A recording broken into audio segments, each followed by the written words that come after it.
আসসালামু আলাইকুম। হোস্টিংগারে কিভাবে সাবডোমেন ক্রিয়েট করে সেখানে একটা ওয়ার্ডপ্রেস ইনস্টল করা যায় এই জিনিসটা আজকে দেখব। তো চলেন শুরু করা যাক।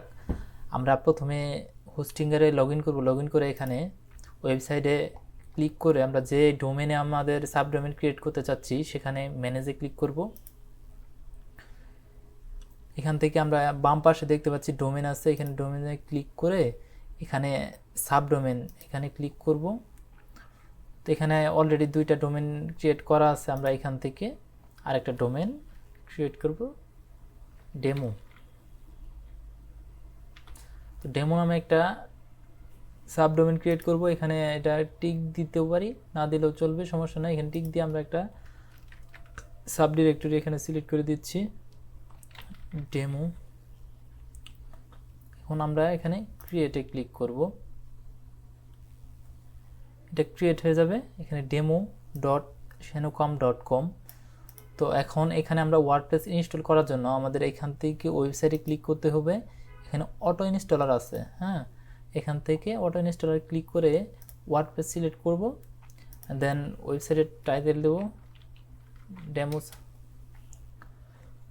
ইমেল দিব আমরা,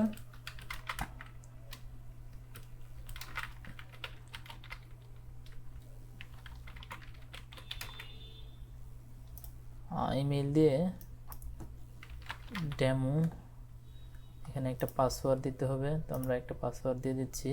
তো এখন যদি নেক্সটে দেন তাহলে আমাদের যে শেনোকম যে মেইন ওয়েবসাইটটা আছে এখানে ওয়ার্ডপ্রেস ইনস্টল হয়ে যাবে, যেটা হচ্ছে আপনার ফাইলগুলো আপনি হারাবেন।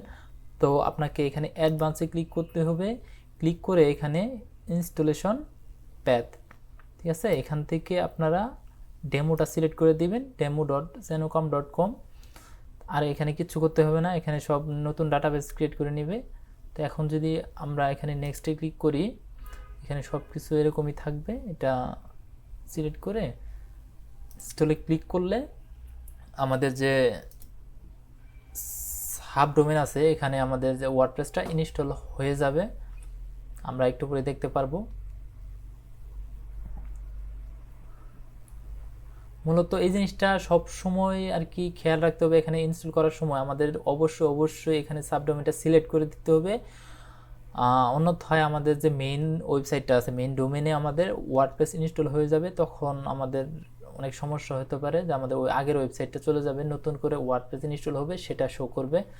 তো আমরা যদি এখন দেখি এখানে সেলেক্টিভ, আমরা এখান থেকে এটা রিফ্রেশ দিব।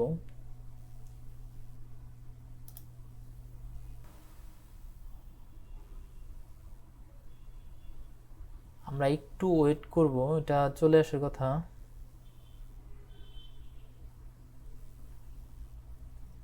আমাদের ওয়েবসাইটটা কিন্তু এখানে লোড হয়ে গেছে, হ্যাঁ। আমরা যদি এখানে ডেমোটা বাদ দিয়ে দেই আমরা,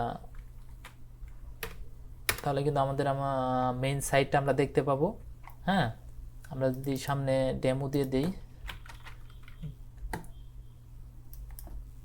তাহলে আমরা ওয়ার্ডপ্রেস নতুন সাইটটা দেখতে পাবো। তো এটাই মূলত। তো আমি এখানে কিছু একটা সমস্যা হয়েছে, তো নর্মালি এরকমভাবেই করতে হয় আপনারা। তারপরও আমি এটা ডিলিট করে আবার করব, সমস্যা নয়। আপনারা এভাবেই নতুন ওয়েবসাইট তৈরি করতে পারবেন। এখানে একটা আইকন আসবে যে কন্ট্রোল প্যানেল, এখানে ক্লিক করলেই আপনাদের ওই ওয়েবসাইট এটার ড্যাশবোর্ডে নিয়ে যাবে। তো আমরা এখানে যদি /wp-admin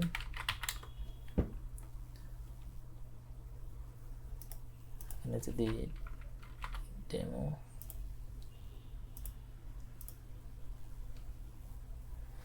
ড্যাশবোর্ডে চলে আসছে, হ্যাঁ। এখানে একটা বাটন থাকবে, এখানে ক্লিক করলেই এখানে চলে আসবে।